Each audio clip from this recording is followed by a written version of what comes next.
శుభోదయం విద్యార్థులందరికీ.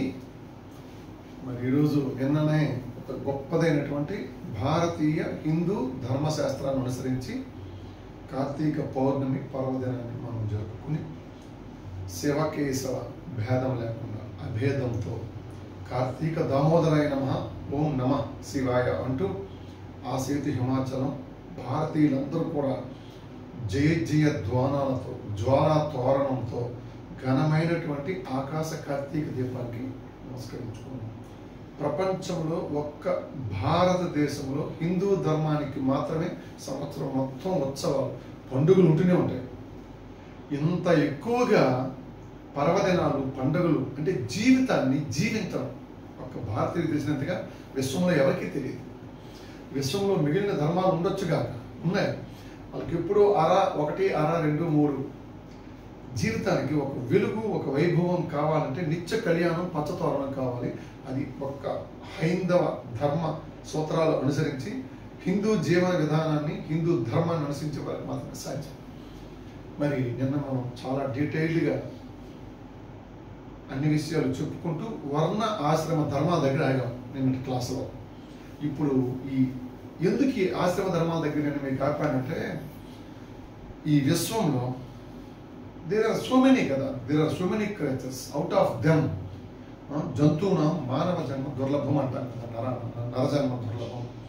మరి చాలా మంది నరులు ఉన్నారు కదా, పాశ్చాత్య దేశాలు, ఆసియా, ఆఫ్రికా, ఉత్తర అమెరికా, దక్షిణ అమెరికా, ఆఫ్రికా, ఆస్ట్రేలియా మరియు ఆర్కిటిక్ అంటార్కిటికాలో ప్రయోగాలు చేస్తున్నటువంటి కొంతమంది శాస్త్రజ్ఞులు. ఇలా మొత్తం మీద ఈ మానవాళి అంతటికీ కూడా ప్రాచీన కాలం నుంచి నేటి వరకు చూసుకుంటే మానవుడి యొక్క జీవన విధానాన్ని మెరుగుపరిచే రీతిలో, నాణ్యతగా పెంపొందించే రీతిలో ఆయా దశలను అనుసరించి మానవులు నడుచుకోవడానికి అవసరమైనటువంటి విభజన, జీవితాన్ని విభజన చేసి మనకు అందించే ఏకైక సంస్కృతి భారతీయ సంస్కృతి హిందూ ధర్మం. ఇంకొక దగ్గర లేదు. కావాలంటే you go through the Google, whatever the sources, chat GPT, ఏదంటారో చూసుకోండి.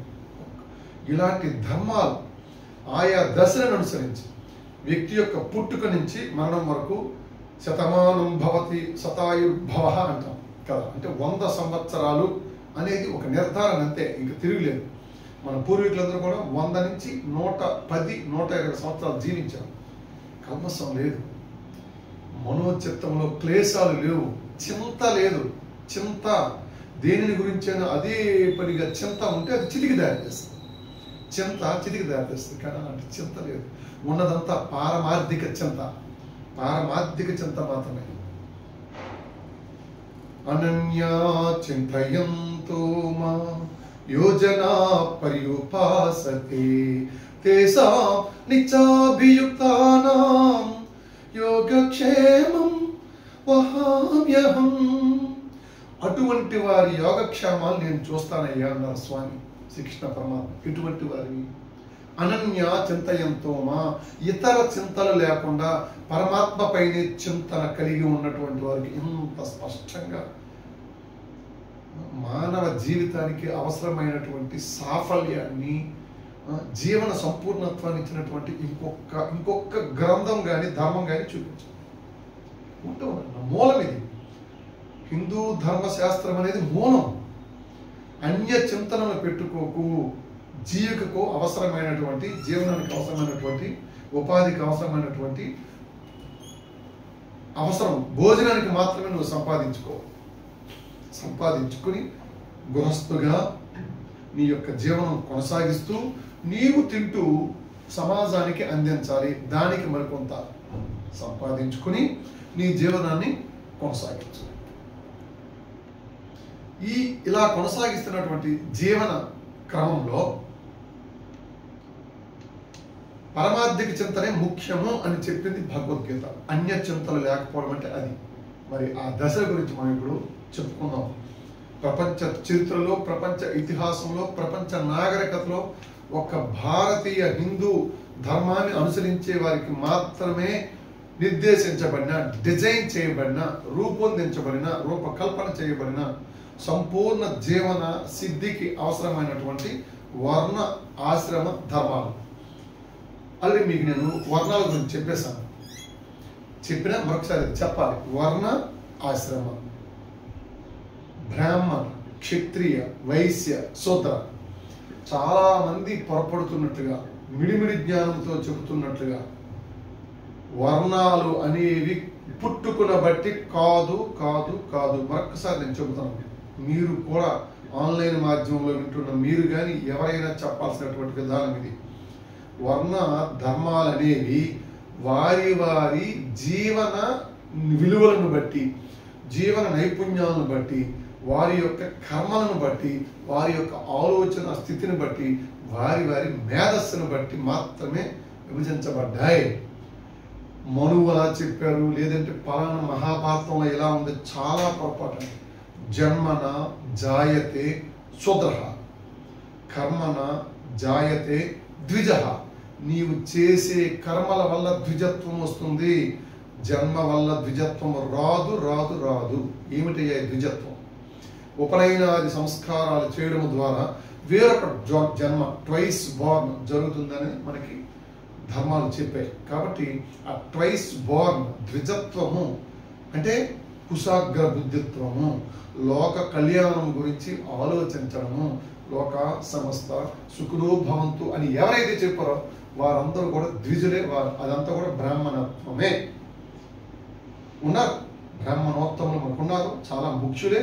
ఒకవేళ ఏదైనా కారణాల వల్ల లోక కళ్యాణం కోసం కాకుండా లోక కంటకంగా మారితే ఆ బ్రాహ్మణత్వం కూడా లోక వినాశనకరమే, అది బ్రాహ్మణత్వం కాదు అని స్పష్టంగా మనకి గీతాచార్యుడు తన గీతాశాస్త్రంలో చెప్పారు. చాతుర్వర్ణ్యం మయా సృష్టం. ఇంకెంతకన్నా ఆధారం ఏం కావాలి? భగవద్గీతలోని 4వ అధ్యాయంలో 13వ శ్లోకం ఏం చెప్పింది?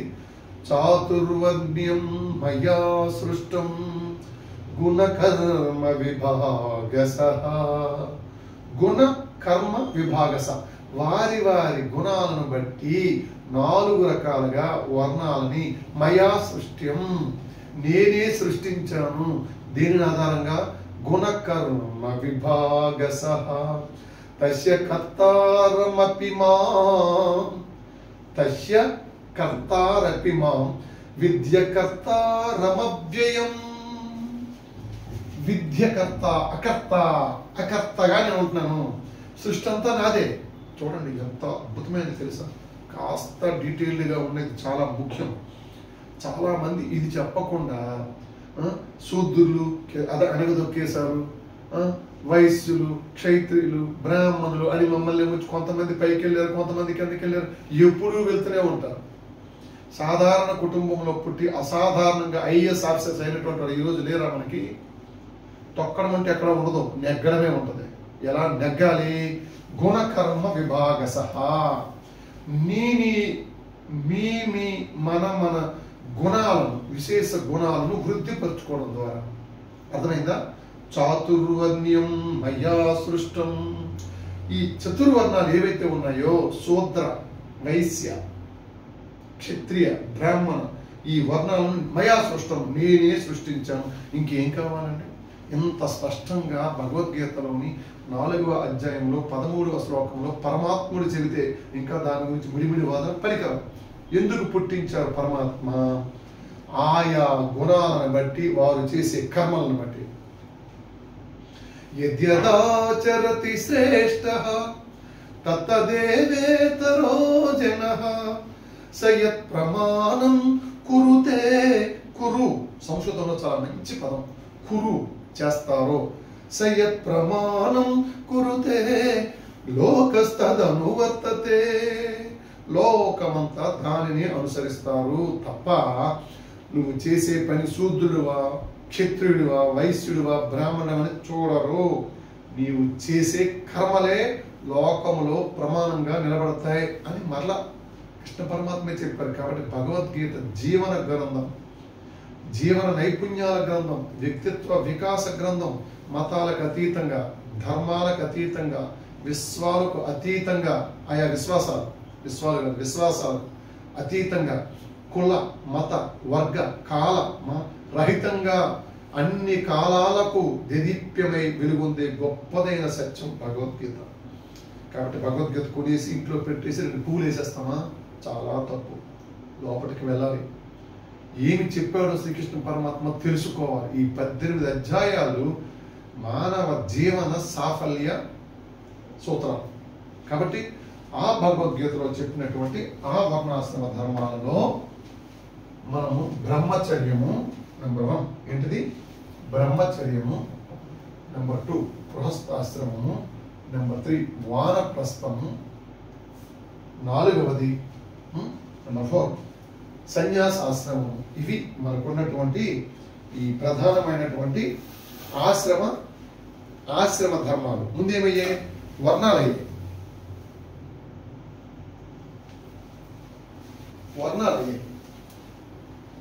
ఇది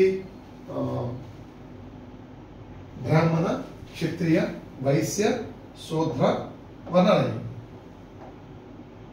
ఇప్పుడు మనం ఆశ్రమం దగ్గరకు వచ్చాం. ఒక రకంగా తమోగుణ ప్రధానమైనటువంటి వారు శూద్రులు అండి. శూద్రులు అంటే అందరూ శూద్రులే. అసలు విశ్వంలో పుట్టుకతో ప్రతి ఒక్కరు శూద్రులే. అది ఒక అటలే తీసుకోండి, శూద్రులే. ఓన్లీ శరీరం మాత్రమే ఆలోచిస్తారు, శరీరంతో పనిచేసేది అంతే, గుడ్డిగా బండగా. తదుపరి రజోగుణ ప్రధానం గలవారు వైశ్యులు. కొద్దిపాటి అహంకారం, అంటే అటు ఇటు మార్చడం, ఉత్పత్తి వ్యవస్థ మొదల గురించి ఆలోచించేవారు. శరీరానికి మనసును జోడిస్తారు వైశ్యులు. ఇలా కాకుండా రక్షణగా, సమాజ రక్షకులుగా ఉంటూ కాస్త కొంతమంది శరీరాన్ని మనస్సుతో బుద్ధితో కూడా ఆలోచిస్తారు. క్షత్రియులు కాస్త బుద్ధియుతంగా ఆలోచిస్తారు. నా శరీరమే అనుకునేవాడు వైశ్యుడు. పుట్టుకతో అందరూ ఎలాగే అనుకుంటారు. కాస్త మనసు జోడిస్తాడు వైశ్యుడు. శరీరము శూద్రుడు, శరీరము మనస్సు వైశ్యుడు, శరీరము మనస్సు బుద్ధి క్షత్రియుడు. కాస్త భుజబలంతో పాలనా దక్షత కలిగి తన చుట్టూ ఉన్నటువంటి సమాజంలో ఉన్నటువంటి రక్షణయుతంగా ఉంటాడు.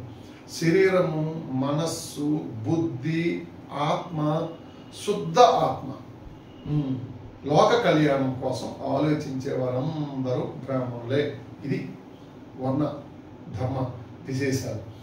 మరి అటువంటి వర్ణ ధర్మాలలో 4వదైనటువంటి బ్రాహ్మణత్వం సన్యాసాశ్రమం. సన్యాసాశ్రమంలో ఉండేదందరూ కూడా, అక్కడ చేరుకునే వాళ్ళందరూ కూడా ఇదే. ఏది? శరీరము మనస్సు బుద్ధి శుద్ధ ఆత్మ. వాళ్ళ ఆలోచన ఎప్పుడు కూడా లోక కళ్యాణం కోసం ఆలోచిస్తారు. అరణ్యాల్లోకి వెళ్ళిపోయి గొప్పదైనటువంటి బ్రహ్మతత్వం కోసం, ముముక్షత్వం కోసం, మోక్షం కోసం తపస్సు చేస్తూ ఆ తపస్సుని లోక కళ్యాణం కోసం హవిస్సుల ద్వారా అర్పిస్తారు. ఇదండి భారతీయ ఋషి పరంపర. ఇది ముని పరంపర. అతను ఎక్కడో తపస్సు చేసుకుంటే నాకేమిటి ప్రయోజనం అనుకుంటాం. ఆ తపస్సు వల్ల, యజ్ఞ యాగాదుల వల్ల ప్రకృతి సమీకరణాలు జరుగుతాయి. ఫిజిక్స్ చెప్తుంది, నేడు ఫిజిక్స్ మనకు చెప్తుంది. యజ్ఞ యాగాల వల్ల మనకేం జరుగుతుందంటే ప్రకృతిలో ఒక సమతా స్థితి ఏర్పడుతుంది. అటువంటి బ్రాహ్మణత్వము అత్యున్నత స్థితికి చేరితే సన్యాసాశ్రమం. మరి ప్రారంభంలో కొంత ఆశ్రమ ధర్మాల్లో 1వది బ్రహ్మచర్య దీక్ష. అంటే మానవ జీవితాన్ని శతమానం భవతి శతాయుర్భవ అంటే శతాయుర్భవ. పెద్దవాళ్ళు కనిపించారంటే పిల్లవాడిని శతాయుర్భవం దీవించాలండి. అందులో సగం చేసేది అంటే 4 భాగాలు చేసింది. 4 భాగాలు చేస్తే మొదటి భాగం బ్రహ్మచర్యం 5 అనుకోండి, కానీ అప్ టు 19-20 వరకు దృఢమైన దీక్ష. ఇప్పుడు 25 దృఢమైన సంకల్ప దీక్ష, అన్యచింతన లేకుండా ఇంద్రియాలని కంట్రోల్లో పెట్టుకుంటూ, కర్మేంద్రియాలు జ్ఞానేంద్రియాలు ఈ మొత్తం 10 ఇవైదు వీటిని కంట్రోల్లో పెట్టుకుంటూ విద్యాభ్యాసమే లక్ష్యంగా, జ్ఞాన సంగ్రహణమే లక్ష్యంగా, ఇంట్లో తల్లిదండ్రులకు సహకరిస్తూ, సమాజంలో అందరికీ తోడ్పాటును అందిస్తూ, తోటి సహచరులు కూడా జ్ఞానాన్ని ప్రసరణ చేస్తూ ఎదిగే దశ. గురుముఖత, గురువు దగ్గర ఉపనిషత్ సమీపంగా కూర్చొని నేర్చుకునేటువంటి విద్య. బ్రహ్మచర్య ఆశ్రమ దీక్ష. పూర్వకాలంలో, ఆనాటి కాలంలో గురు ఆశ్రమంలోకి వెళ్ళేవారు. ఆధునిక కాలంలో మార్పు సహజం కదా, మార్పు ఎవరు కాదని. ఇప్పుడు పాఠశాలలు, కళాశాలలు. కానీ ఆ గురువు పట్ల అపారమైన భక్తియుక్తులు కలిగి ఉండాలా. అదే మానవుడు చేయాల్సిన పంచ మహాయజ్ఞాలలో ఒకటి ఋషి యజ్ఞము. ఋషి యజ్ఞం చేయాలి. మనిషి అనేవారు ఎవరైనా కూడా ఋషి యజ్ఞం చేయాలంటే నీకెవరైతే జ్ఞానాన్ని అందిస్తారో, జీవనానికి ఒక సార్థకత ఏర్పాటు చేస్తారో వాళ్ళే గురువులండి. నిన్నే చెప్పాను, గురువు అంటే చాక్ పీస్ పట్టుకొని బోర్డు పైన రాసేవారు కాదు. చాలా మంది సాక్షాత్తు ఆది శంకరాచార్య వారికి చండాలుడి రూపంలో కనిపించారు స్వామి. కాబట్టి అలా ఏం చేయాలంటే ఋషి యజ్ఞం చేయాలి. ఇది బ్రహ్మచర్య దీక్ష.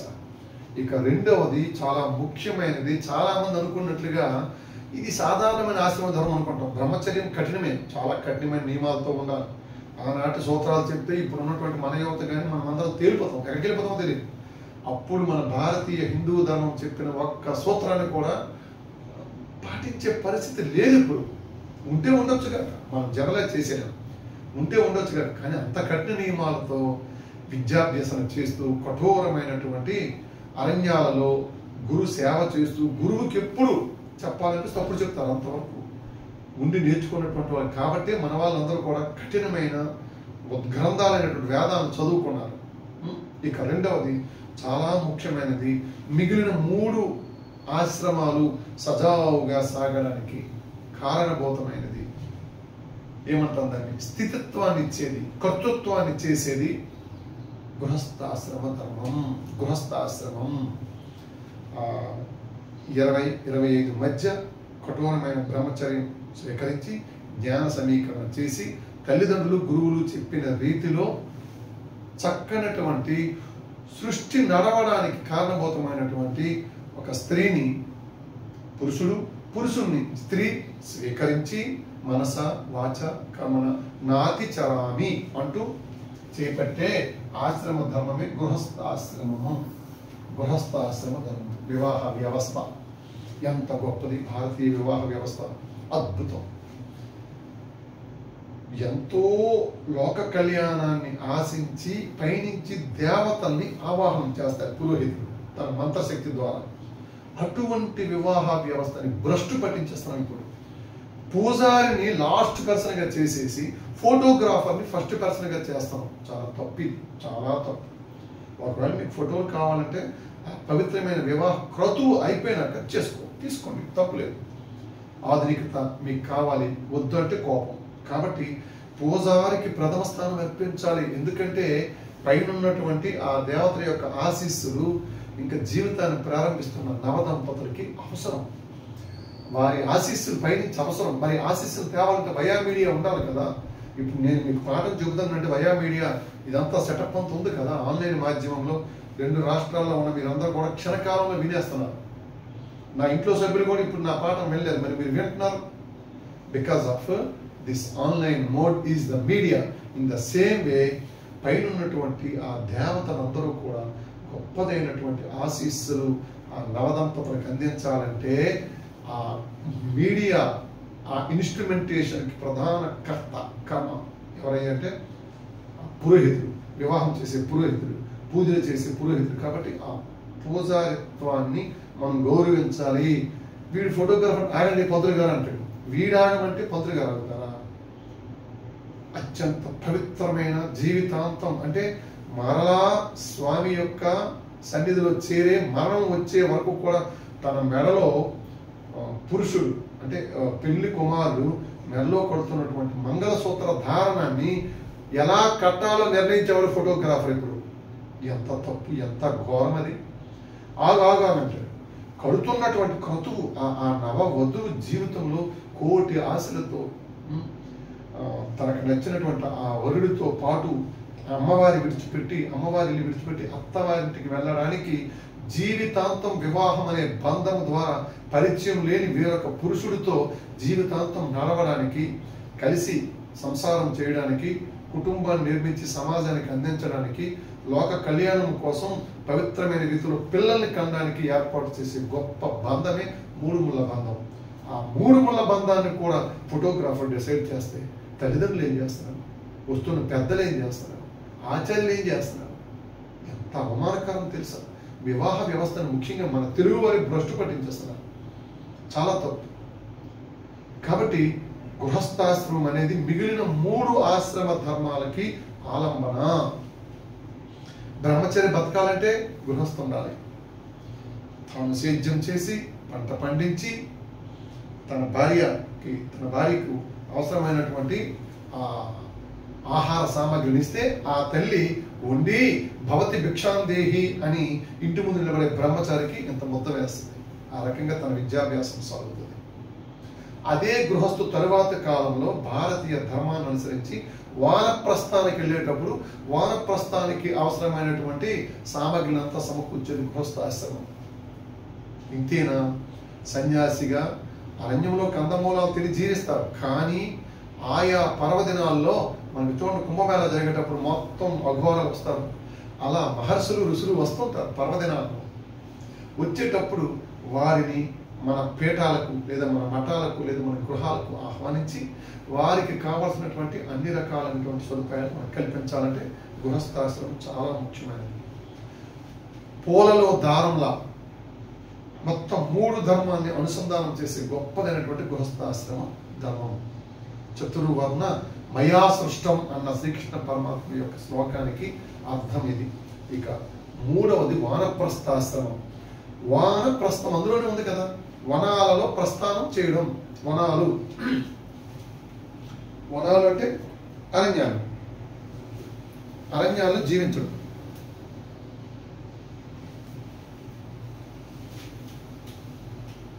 ఎలా జీవించాలి?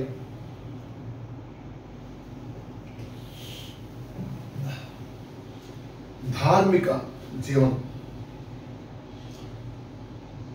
అదే సమయంలో మార్మిక జీవనం. ఎలా జీవిస్తున్నామో కూడా తెలియకూడదు. గృహస్థుగా గొప్పదైనటువంటి సంసార జీవితాన్ని అనుభవించి దేవుని యొక్క ప్రేరణగా సృష్టి క్రమాన్ని చేసి సంసార సుఖాన్ని అనుభవిస్తూ సృష్టి కర్తృత్వం కోసం పిల్లల్ని కన్నం చేసి తదుపరి ఆ పిల్లలు ఎదిగి స్థిరపడినాక అంటే షష్టి పూర్తి అంటున్నాం కదా. ఇప్పుడైతే రిటైర్మెంట్ అంతే. 62 సంవత్సరాలు రిటైర్ అయిపోయినాక చక్కగా ఆ ఇద్దరు భార్యాభర్తలు ఇద్దరు కూడా పిల్లలకి ఇంటి బాధ్యతలు అప్పచెప్పేసి వనాలకు వెళ్ళిపోయి ఆ పరమాత్మ యొక్క సేవలో ధ్యాసలో ధ్యానంలో గడపాలి. ఇది ఒక దశ. వానప్రస్థాశ్రమ దశ చాలా చాలా గొప్పదండి. అంటే మనిషిని మనీషి చేసేది. అంతవరకు నాది, నా వాళ్ళు, ఇదంతా నాదే అనుకున్నటువంటి వ్యక్తి గృహస్థాశ్రమంలో ఉండేటప్పుడు మనిషికట శ్మశాన వైరాగ్యము, ప్రసూతి వైరాగ్యము, పురాణ వైరాగ్యం అని కొన్ని ఉంటాయి. ఇప్పుడు నేను చెప్తున్నంతసేపు ఆహా ఎంత బాగుంది, ఇలాగే జీవించేద్దాం అనుకుంటాడు. ఇదంతా వృధా అనుకుంటాడు, మాయలు అనుకుంటాడు. ఇది అయిపోయిన వెంటనే మళ్ళీ మామూలు. అది పురాణ వైరాగ్యం. ప్రసూతి వైరాగ్యం, తల్లి ఒక బిడ్డకి జన్మనివ్వడం అంటే సాధారణమైన విషయం. ఒకసారి ఆలోచించండి. అమ్మతనం యొక్క గొప్పతనం, కమ్మతనం ఎవరు ఈ సృష్టికి ఎవరు చెప్పలేరు. అమ్మ అమ్మే, అమ్మ అమ్మే, ఇంక అందులో వేరే మాట మరలేదు. సృష్టించెను ఆ దేవుడు తన కుమారుగా, ఆలయాన వెలసిన ఆ దేవుని రీతి, ఇల్లాలే ఈ జగతికి జీవన జ్యోతి. అంతే, అందులో సందేహం లేదు. అమ్మను మించినటువంటి దైవము లేదు. ఇదేదో అందరూ చెప్పే మాటలు లాంటివి కాదు. అమ్మ లేని ఒక్కరోజు చూడండి. ఆదివారం లేదు, అమ్మకి ఆదివారం లేదు. ఇంట్లో తినడానికి 5 ఉన్నారు, రొట్టెలు 4 ఉన్నాయి. అందరికీ ఆకలేస్తుంది. 3 రోజులుగా ఉపవాస దీక్ష చేశారు, ఏదో చేశారు. నిన్న కార్తీక పౌర్ణమి ఉపవాసం చేశారు. ఈ తెల్లవారుజామున ఉన్న 4 రొట్టెలు తినాలి. అమ్మ కూడా మనతో పాటు ఉపవాసం ఉంది. ఇంట్లో 5 ఉన్నారు, తినడానికి 4 రొట్టెలు ఉన్నాయి. ఉండేటప్పుడు నాకేమిటో ఈరోజు ఆకలి లేదు అని అత్యంత చమత్కారంగా ప్రేమతత్వంతో త్యాగం చేసే ఏకైక త్యాగమూర్తి అమ్మ. నాకేంటి ఇవాళ ఆకలి లేదండి అనేస్తుంది. తన ఆకలి చంపుకొని కుటుంబ సభ్యుల యొక్క ఉన్నతిని పెంచే మహిమాన్విత మూర్తి తల్లి. అమ్మతనాన్ని మనం అంత సులువుగా మాట్లాడకూడదు. చాలా జాగ్రత్త, చాలా జాగ్రత్త. అమ్మ దగ్గరకు వచ్చేటప్పటికి అంత చక్కగా మనం చూసుకోవాలి అమ్మని. ఆహా, నా కొడుకుని కన్నందుకు నాకు ఇంత వైభోగం కలిగింది అనుకోవాలి. అంతే తప్ప తల్లిని తోలనాడడం, డబ్బులు ఇవ్వలేదని, ఇంకేదో చేయలేదని, నాన్నకి నీకు మీడియేట్ చేయలేదని అమ్మని అనడం చాలా మంది దూర్తులు చూస్తున్నాం. ఆస్తి పంపకాల్లో తల్లిని చంపాడంటే ఏమి అసలు లిమిట్ పక్కన పెట్టండి. కాబట్టి అలాంటి అమ్మ తత్వాన్ని ఇచ్చేటువంటి గృహస్థు ధర్మంలో ప్రసూతి వైరాగ్యం వస్తుంది. తల్లి బాధపడుతుంది, నాకు ఈ బిడ్డ చాలు పరమాత్మ, ఈ నొప్పులు నేను తట్టుకోలేను, చచ్చిపోతానని అనుకుంటుంది. ఆ బిడ్డ భూమి మీదకి వచ్చి కేరం అనగానే మరలా మైమరిచిపోయి మురిసిపోయి ఇంకొక శిశువుని కనడానికి ఆలోచిస్తుంది. అది ప్రసూతి వైరాగ్యం. సరే, ఇప్పుడు అలాంటి గృహస్థాశ్రమం విడిచిపెట్టి వానప్రస్థంలోకి వస్తూ కఠినమైన జీవనాన్ని జీవితం అంటే మాటల చాలా కష్టం. శూన్యం వచ్చేస్తుందండి, వృద్ధాప్యం వస్తుంది. వృద్ధాప్యంలో అన్ని మనిషికి తగ్గిపోతుంటాయి. అదే సమయంలో ఘోరం కూడా తగ్గుతుంది. పదవి విరమణ చేసి పాపం అంతవరకు జిల్లాని వెళ్తాడు, దేశాన్ని వెళ్ళే అధికారి. పదవి విరమణ అయిపోయిన మర్నాడు ఈవెన్ ఆ సీసీ కాదు కదా, అక్కడ ఉన్నటువంటి సాధారణమైనటువంటి బంటులు కూడా పట్టించుకోడు. ఒక ప్రమాణం పాల్గొంటాడు అధికారి. అంటే సమాజం పట్టించుకోదు. ఒకవేళ పట్టించుకున్నా ఇతను పట్టించుకోలేదని ఫీల్ అవుతుంది. అదేంటి దశ వానప్రస్థం. వానప్రస్థం చాలా కీలకం. తట్టుకోవాలి, స్థితప్రజ్ఞత కావాలి. కష్టాలను సుఖాలను ఒకే దృష్టితో చూడగలిగే ధోరణి వస్తేనే వానప్రస్థం తట్టుకోవడం. అంతవరకు ఇంట్లో రాజు తక్షణం ఏమైపోతాడు, ఎవరు పట్టించుకోరు. అవునండి మూలనాడు కానీ ఆఫీసే ఏంటి ఎందుకలాగా ఎందుకుంటున్నారు, కూర్చోండి అంటారు. అలాంటి వానప్రస్థ దశలో కుటుంబం నుంచి బయటకు వచ్చి తట్టుకొని ధర్మాన్ని దైవాన్ని నమ్ముకొని ఇద్దరు భార్యాభర్తలు ఆనాడు కాలం నుంచి చెప్తున్నారు, ఒక ఆశ్రమాన్ని నిర్మించుకొని అరణ్యంలో దొరికేటువంటి ఆకులు అలములు కందమూలు తిని అలా సేవ చేస్తూ మరలా వారి ఆశ్రమాన్ని దర్శించే ఈ సాధువులకు ఋషులకు అన్నప్రసాదం పెడుతూ ఎదురు చూసేవారు. ఈరోజు ఎవరు వస్తారబ్బా, ఏ అతిథి వస్తా, అతిథి దేవోభవ అని ఎదురు చూసేటువంటి ధర్మమే వానప్రస్థ ధర్మం. వానప్రస్థ ధర్మం. ఇక ధృతరాష్ట్రుడు గాంధారి మహాభారతంలో చిట్ట వానప్రస్థనే చేసి కదా దేహత్యాగం విడిచిపెట్టారు. లాస్ట్ చిట్ట సన్యాసాస్త్రం. భారతదేశం నిలుస్తుందంటే బికాస్ ఆఫ్ ఋషి. సాధూనాం దర్శనం పుణ్యం. ఋషిత్వం వల్ల ఈనాటికి భారతదేశం జగద్గురు స్థానంలో ఉందంటే దానికి గల కారణం చెప్పండి. ఎందుకు భారతదేశం జగద్గురు స్థానంలో ఉంది, మిగతా ఏ దేశానికి ఆ పేరు ఎందుకు లేదు చెప్తారా ఎవరైనా? జగద్గురువు భారతదేశం అంటున్నారు, అంతేగాని జగద్గురువు అమెరికా, జగద్గురువు ఫ్రాన్స్, జగద్గురువు ఇంగ్లాండ్ అని ఎవ్వరు అనలేదే. ఎందుకు గర్వం పడం, మనం ఎందుకు గర్వించాం? Why you pride, feel pride. జగద్గురువు భారతదేశం, జగత్తంతరికి కూడా గురువు. బికాస్ ఆఫ్ ఇట్స్ ఋషి పరంపర, ఇట్స్ హిస్టారికల్ ఋషి లెగసీ. గొప్పదైన చారిత్రక ఉత్తరదాయిత్వము ఈ దేశంలోనే ఉంది, ఎక్కడ లేదు, గాక లేదు. కాపీ కొట్టేశారండి. మీకు అందరికి అర్థం కావాలంటే, అర్థమయ్యే భాషలో చెప్పాలంటే కాపీ కొట్టేశారు. మన ఋషి సాంప్రదాయాన్ని, ఋషిత్వాన్ని, ఋషుల యొక్క మేధస్సుని, ఋషుల యొక్క రచనలను కూడా కాపీ కొట్టేశారు. కాపీ కొట్టేసి వాటిని మళ్ళీ తిరిగి వారి భాషలో ఇస్తే మనం మురిసిపోయి, ఓహో జర్మన్ పండితుడు ఎలా అన్నాడు, అమెరికా పండితుడు ఎలాగన్నాడు, యూరోపియన్స్ ఎలాగన్నారు, పాశ్చాత్యులు ఎలాగన్నారు చెప్పి మురిసిపోతాం. కాదు, ఆ ఋషిత్వాన్ని ఇచ్చేది సాధువునాం దర్శనం పుణ్యం, స్పర్శనం పాపనాశనం, సంభాషణం మోక్షతీర్థం, వందనం కోటి తీర్థ పుణ్య ఫలం. చెరివయ్య శరీరం వంచి, ఒళ్ళు వంచి వందనం చేయాల్సిందే, నమస్కారం చేయాల్సిందే. నమస్కారం భారతీయ సంస్కారం. అవతల వాడు పెడతా లేదని ముందు చూసి ఇంకేమి హీన సంస్కారం. వందనం సంస్కారం అంటే ముందుగా మనమే నమస్కారం చేయాలి. అలాంటి ఋషిత్వం దేనికోసం అయ్యా అంటే ఇందుకోసం. ప్రతి మనిషి 5 మహాయజ్ఞాలు చేయాలి. అది దేవయజ్ఞం చేయాలి. చెప్పాను మీకు. మనిషి అన్నవాడు ప్రతి ఒక్కరు నచ్చిన దైవాన్ని, పలానదని నేను చెప్పకూడదు, నచ్చిన దైవాన్ని పూజించు, అర్చన చెయ్యి, మనోపూజ అయినా చెయ్యి. తెల్లవారు లేచినాక భగవంతుడికి నమస్కారం చేయకుండా బయటకు రావడానికి లేదు అని చెప్పింది మన వేద సంస్కృతి. భగవత్ యజ్ఞము, దేవయజ్ఞము. 2 పితృయజ్ఞము. నీకు జన్మనిచ్చినటువంటి తల్లిదండ్రులు మించినటువంటి వాళ్ళు ఇంకెవరు లేరయ్యా ఈ భూఖండంలో. నువ్వనే మాంసపు ఉండడానికి కారణం తల్లిదండ్రులు కదా. కాబట్టి తల్లిదండ్రుల సేవ చేయాల్సిందే. ఏ పాద సేవ కాశీ ప్రయాగాది పవిత్ర భూముల కన్నను అమృత జరము అంటాడు కదా. చెప్పాను మీకు.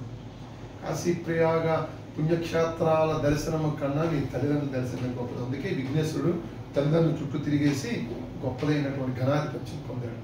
తల్లిదండ్రులు ఇబ్బంది పెట్టకు, కష్టపెట్టబోకు కన్నా తల్లి మనసు, కష్టపెట్టబోకు నాన్న పనులు, whatever the issues, whatever the things. పితృయజ్ఞం చేయాలి, ఋషి యజ్ఞం చేయాలి. 3వది మనిషి అనేవాడు చేయాల్సిన ఈ పంచ మహాయజ్ఞాల్లో 3వది ఋషి. గురువును గౌరవించకపోతే, గురువుని శిక్షణ లేక గురు తిట్లు కలుగును. అర్జునికైనా వాణి అబ్బకైనా గురువుని గౌరవించాల్సిందే. ఆధునిక కాలంలో గురువుని చాలా తేలిగ్గా చూసేటువంటి పద్ధతి వస్తుంది, చాలా తప్పు. ఆ గురుత్వాన్ని, గురు సాంప్రదాయాన్ని, ఋషి సాంప్రదాయాన్ని గౌరవించాలి. 4వ యజ్ఞం మనుష్య యజ్ఞం. మనిషి అనేవాడు ఇతరులకు సహాయం చేయాలండి. ఇవ్వడంలో ఉన్న తృప్తి, ఆనందం ఇంకెక్కడ ఉండదు. ఒకసారి ఇచ్చి చూడండి, దానం చేసి చూడండి. ఆపదలో ఉన్నవాడికి దానం అంటే చాలా మంది ఏమనుకుంటారట, మనం తినగా, మనకు ఉండగా, మనం హాయిగా సంతృప్తిగా ఉండగా అప్పుడు ఇచ్చే దానం చాలా తప్పు. అప్పుడు కాదు, నీవు తినాలనుకున్న దానిలో ఒక 25% ఒక భాగం, పావు భాగం లేదా అర్ధ భాగాన్ని తీసి ఇవ్వగలిగితే అది దానం. అంటే 6వ వంతుని మనకి శాస్త్రాల్లో చెప్పడం జరిగింది. అది మనిషి కాకపోతే ఇంకెవరు కాపాడతారండి. వాడు ఆపద వచ్చింది, బాబోయ్ నాకు భవతి భిక్షాందేహి, నాకు అంత అన్నం పెట్టు, లేదంటే అనారోగ్యం వచ్చింది కాస్త సహాయం చేయండి అనేటప్పుడు సాటి మనిషి ఇతర మనుషులకు సాయం చేయడమే, మానవ సేవ చేయడమే మనుష్య యజ్ఞము. 4వ. ఇక భూత యజ్ఞం. ఇదేమిటి? భూతాలు అంటే సృష్టిలో ఉన్నటువంటి పశుపక్ష్యాదులు, క్రిమి కీటకాదులు, వాటికి హాని చేయకు. అందుకే కనుమ పండుగ రోజు మనం చక్కగా పాడి పంటలకు ఆలవాలమైన పశు సంపదను మనం పూజిస్తాం. ప్రపంచంలో ఏ దేశం పూజించదు, భారతీయ ధర్మంలోనే ఉంది. నిన్న నా గుళ్ళ చవితి నాగన్న పూజలు గుణమన్నా అందరం ఇంటిళ్ళ 10 వెళ్ళాం. వెళ్ళి ఆ పుట్టలో ఉన్నటువంటి నాగేంద్ర స్వరూపాన్ని మనం పూజించాం. నాగేంద్ర స్వరూపాన్ని, నిజమైన నాగుబాబు వస్తే పారిపోతాం. స్వరూపం అంటే సృష్టిలో ఉండేటువంటి అన్ని సరీసృపాలు, పశుపక్ష్యాదులు అన్నిటినీ కూడా కృతజ్ఞతా భావంతో పూజించే ఘనమైన గొప్ప సంస్కారం భారతదేశంది. అది భూత యజ్ఞము. పశుపక్ష్యాదులను రక్షించాలి. మనం కాకపోతే వేసవికాలం పూట చక్కగా ఆ పక్షులకి వాటికి నీరు పెట్టడం. రైతు మనం చెప్పాడుగా, రైతు పంట రాగానే ఒక కంకులు తెచ్చి తన ఇంటి ముందు కడతాడు. ఆ కంకులు ధాన్యం పక్షులు తింటాయని. ఈ రకంగా ఈ వర్ణాశ్రమ ధర్మం అనేది భారతదేశానికి అత్యంత కీలకమైనటువంటి మహోన్నతమైనటువంటి స్థాయినిచ్చింది. ప్రపంచ చరిత్రలో ఇలా మనిషి యొక్క దశలను విభజించి ఈ దశలు ఇలా చేయరా బాబు, సంపూర్ణ జీవితం, సంపూర్ణ దేశం, సంపూర్ణ సమాజం ఏర్పడుతుందని చెప్పినటువంటి గొప్ప దేశం. కాబట్టి మేరా భారత్ మహా. వివిధ తాత్విక భావనలు, ప్రవక్తలు, ఇది కూడా మనకి సిలబస్లో ఉంది. భారతదేశంలో మహామహులందరూ కూడా దైవ ప్రేరణ వల్ల తత్వవేత్తలుగా పుట్టి దైవం యొక్క శక్తిని ప్రచారం చేశారు. అందులో హిందూ ధర్మంలో మొట్టమొదటి వారు ఆల్వారులు. వైష్ణవ గురువులు దైవ భక్తులు మునిగిపోయేవారని అర్థం. ఆల్వారులు అంటే ఎవరై అంటే దైవ భక్తులు మమేకమైపోయారని అర్థం. మమేకమైపోయి తమ యొక్క జీవితాన్ని దైవ సేవ కోసం, విష్ణు చింతన కోసం శ్రీనాథు కీర్తించు జింహ జింహ శాస సాయికి మొక్కు శిరము శిరము అంటాడు కదా పోతన మంచి. ఆ శ్రీహరికి, ఆ శ్రీ మహావిష్ణువు యొక్క ఆ రూపానికి ఏ శిరస్సు అయితే తల నుంచి నమస్కారం చేస్తుందో అది మాత్రమే శిరస్సు, మిగతాది కాదు. అది ఉత్తి తిత్తి అంతే.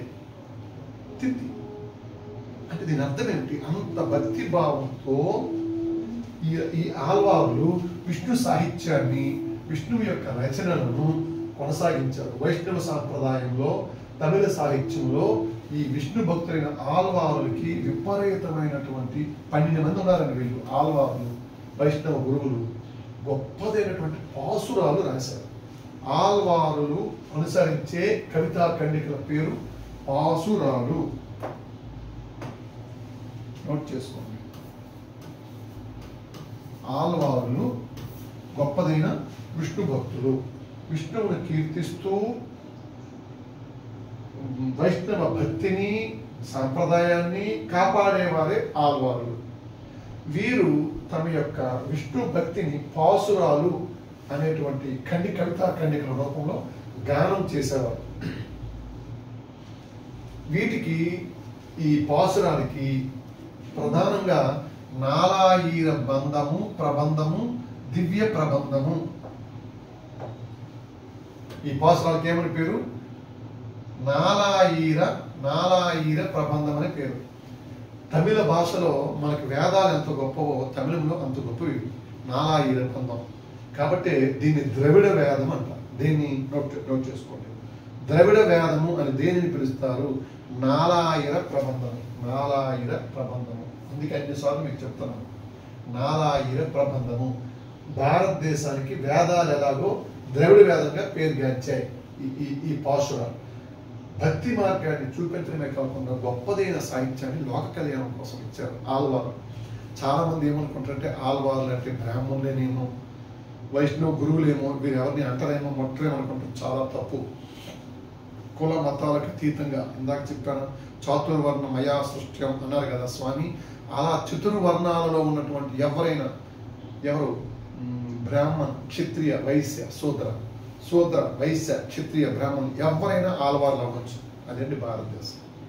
అలాంటి ఆల్వార్లు 12 మంది గురువులు మనకి భారతీయ, ముఖ్యంగా దక్షిణ భారతీయ సాంప్రదాయాన్ని సుసంపన్నం చేశారు. భక్తిని సుసంపన్నం, దేవుడి కోసమే ఉన్నారు వీళ్ళు. తదుపరి నాయనార్లు. ముందే చెప్పుకున్నాం, ఆల్వార్లు వైష్ణవ భక్తులు.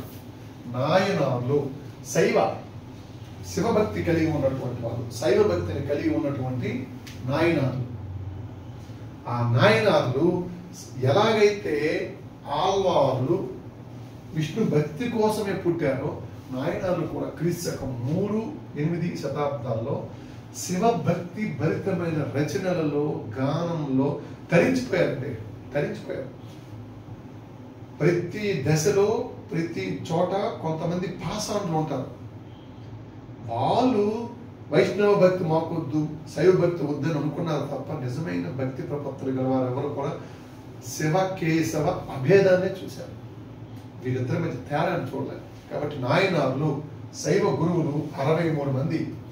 ఈ 63 మంది దైవాంశ సంభూతులుగా దక్షిణ భారతదేశంలో ఈ నాయనార్లు పూజలు అందుకుంటూ ఉన్నారు.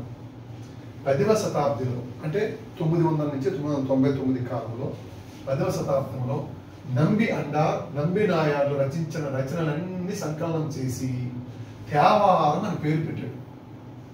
ఇందాక వైష్ణవ సాంప్రదాయంలో ఆల్వార్లకు ఏమని చెప్పాం? నాలాయిర ప్రబంధం పాసురాలు ఎవరికి సంబంధించినవి? ఆల్వార్లకి.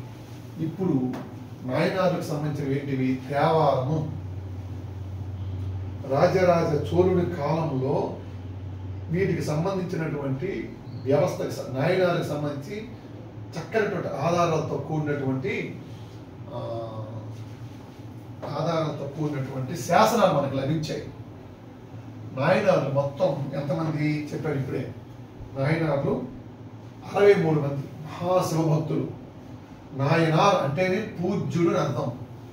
శివభక్తులు ఎవరైనా పూజ్యులే. శివభక్తులు అవ్వచ్చు, విష్ణు భక్తులు అవ్వచ్చు, ఎవరైనా పూజ్యులే. కానీ నాయనార్లో కొన్ని ముఖ్యమైన జాబితా ఉంది.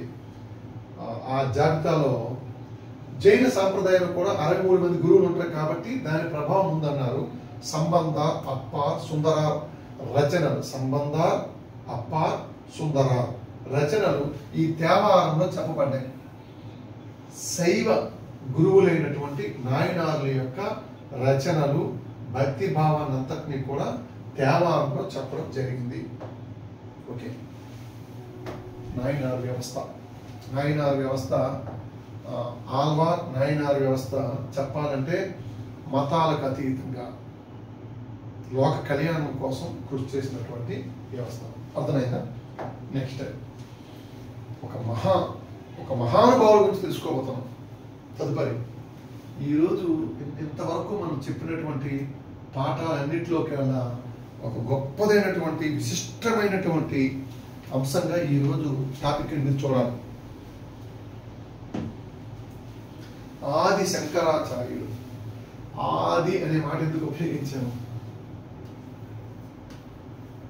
శంకరాచార్యులు అనుకున్నా, చాలా మంది శంకరాచార్యులు అనుకున్నారు.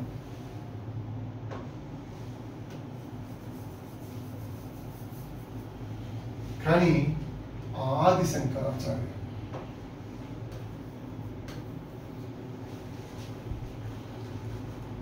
భారతదేశాన్ని నాడే కాదు, క్రీస్తు శకం 6వ శతాబ్దం నుంచి ప్రపంచ దేశాల్లో జగద్గురు స్థానానికి, గుగ్గురు స్థానాన్ని కల్పించినటువంటి అకుంఠితమైనటువంటి వేదాంత సారాంశాన్ని అలవోకగా చెప్పే ఆలోచనామృతపరుడు ఆది శంకరాచార్యులు. ఆది శంకరాచార్యుల వారి గురించి చెప్పడానికి నేనెంత, రేణువంత. కానీ ఆ మహనీయుడి గురించి చెప్పుకునే ముందు ఆ మహనీయుని యొక్క దివ్య దర్శనం చేద్దాం. శంకర శంకర భగవత్ శంకర శంకర శంకర శంకర శంకర సాక్షాత్ శంకర శంకర శంకర సాక్షాత్ ఆ శంకరుడే. శంకర శంకర సాక్షాత్ వ్యాసో నారాయణో హరి. ఇది మనకున్నటువంటి ఒక గొప్పదైనటువంటి మాట. పెద్దలు, ఆర్యులు, ఋషులు చెప్పారు, తెలుసుకోవాలి, చాలా అవసరం. శంకర శంకర సాక్షాత్ వ్యాసో నారాయణ హరి. చాలాసార్లు మీకు నేను చెప్పను, ఏది చెప్పినా ఏం చెప్తాను చెప్పండి? నారాయణం నమస్కృత్యం నరం చైవ నరోత్తమం దేవీం వ్యాసం తతో జయముదీరయే. సకల వేదాంగాలు, విజ్ఞానాన్ని, వేద విభజన, భారతం, భాగవతం మొదలగునవన్నీ రూపొందించినటువంటి శంకరాచార్య వారు, వ్యాసుల వారు 18 పురాణాలు రచించి, మీకు నేను చెప్పాను, మహాభారతం రచించేశారు, 18 పురాణ విభజన చేశారు. కృష్ణద్వైపాయనుడు వేదవ్యాసుడు అయ్యాడు వేదాల విభజన వల్ల. ఇన్ని చేశారు, కానీ తృప్తి కలగకపోతే ఏం రాశారని చెప్పాను? భాగవతం. ఇలా వేదవ్యాసులు వారు చేసినటువంటి ఈ ఆధ్యాత్మిక జ్ఞానానికి అంతటికీ కూడా ముక్కు పచ్చలారని బాల్యంలోనే 7 సంవత్సరాల వయసులోనే భాష్యం చెప్పిన మహానుభావుడండి ఆది శంకరాచార్య. నేను అంటాను, భారతీయులందరూ ఆది శంకరాచార్యుల వారు మావారు అని చెప్పుకోవడానికి కొన్ని లక్షల సార్లు గర్వపడాలండి. కొన్ని లక్షల సార్లు, ఒకసారి కాదు, 2 సార్లు కాదు. అంటే ఎందుకు ఆ విశేషణ వారంటే బాగా అర్థమవుద్దని.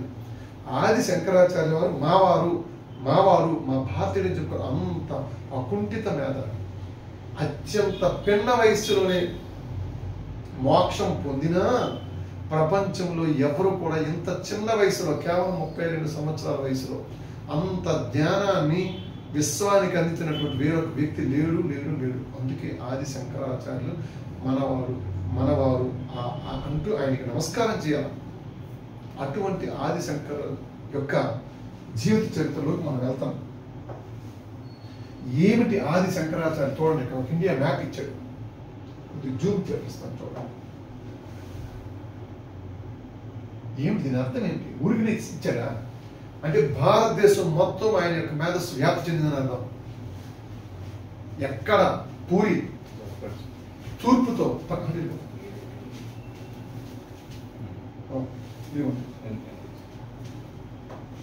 తూర్పుతో ప్రారంభించి తూర్పు దిక్కుతో ప్రారంభించి పశ్చిమ దిక్కుకు వచ్చి దక్షిణాన కర్ణాటకలో ప్రారంభించి ఉత్తరాన కేదార్నాథ్. సాధ్యమా? ఆ రోజుల్లో సాధ్యమా?